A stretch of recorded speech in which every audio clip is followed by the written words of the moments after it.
Methuselah Methuselah 187 வயதான போது லாமேக்கை பெற்றான்.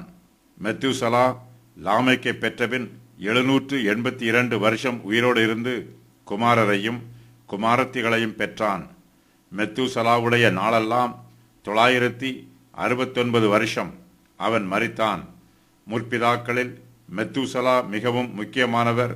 இவரே மற்ற முற்பிதாக்களை விட அதிகமான வருஷங்களுக்கு உயிரோடு இருந்தவர். மெத்தூசலா 969 வருஷம் உயிரோடு இருந்தார். ஆனாலும் அவர் மற்ற முற்பிதாக்களைப் போல மரித்தார். மெத்தூசலா தன் தகப்பனார் ஏனோக்கைப் போல தேவனால் எடுத்துக்கொள்ளப்படவில்லை. எல்லோருக்கும் மரணம் நியமிக்கப்பட்டிருக்கிறது.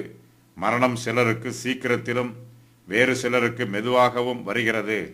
மரணம் மனுஷருக்கு சீக்கிரத்தில் வந்தாலும் அல்லது மெதுவாக வந்தாலும் அது நிச்சயமாகவே வரும். மெத்தூசலாவுடைய நாளெல்லாம் 969 வருஷம். அவர் பூமியில் நீண்ட காலம் உயிரோடு இருந்திருக்கிறார். இவருடைய தகப்பனாகிய ஏனோக்கு பரலோகத்தில் இன்னும் உயிரோடு இருக்கிறார்.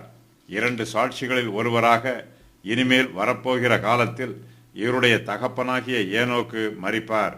மனுஷர் பாவம் செய்யவில்லை என்றால் மனுஷருக்கு மரணம் இல்லை. அவர்கள் நித்திய காலமாக ஜீவிப்பார்கள். மனுக்குலத்திற்கு வந்த பாவத்தின் நிமித்தம் மனுஷர் அனைவரும் மரிக்க வேண்டும் என்று தேவன் நியமித்து விட்டார். புதிய பூமியில் தேவனுடைய பிள்ளைகள் எல்லோரும் நித்திய காலமாக ஜீவிப்பார்கள்.